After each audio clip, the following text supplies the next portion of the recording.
ಈಗ ಬಂದಾರ ಸ್ವಾಮಿ. ಹೋಯ್ ಯಾಕ್ರಿ ಮಾತಾಡು. ಆ ಭೂಲೋಕದಿಂದ ಬಂದಾರ ದೊಡ್ಡ ಗಣಪತಿ ಇನ್ನೊಂದ್ಸಲ ಮಾತಾಡ್ಸಿ ಮಾತಾಡು. ಈಗ ಬಂದಾರ ಸ್ವಾಮಿ. ಹೋಯ್ ಅಲ್ಲಲ್ಲ ಎಲ್ಲಿ ಈ ಸೇವಕ ನಿಟಲ ತಟ ಗರಿತಕ ಸಂಪುಟ ನಾಗಿ ಬಂದವರಾರೆ ಎಂದು ಕೇಳುವ ನಿನ್ನದಾರೆಲ್ಲ ಸೇವಕ ದ್ವಾರಪಾಲಕ ಸಾರಥಿ ಸಾರಥಿ ಎನ್ನೋರು ರಾಜ ರವಿ ಕೋಟಿ ತೇಜ.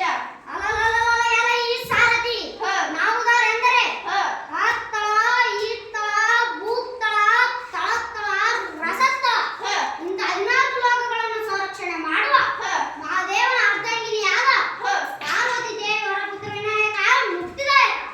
ನಿಮ್ಮ ಮೇಲ ಮಂದಿರ ಬಿಟ್ಟು ನಮ್ಮ ಸಭಾ ಮಂದಿರ ಬಂದ ಕಾರಣವೇನು ರಾಜ ರವಿ ಕೋಟಿ ತೇಜ. ಅಲ್ಲಲ್ಲ ಎಲ್ಲ ಈ ಸಾರಥಿ ನಮ್ಮ ಅಂದವಾದ ಮೇಲು ಮಂದಿರವನ್ನು ಬಿಟ್ಟು ನಡೆದು ರಂಗಮಂಟಪಕ್ಕೆ ಬಂದ ಕಾರಣವೇನೆಂದರೆ ಆತ್ತಳ ತಾಳ ತಂಬೂರಿ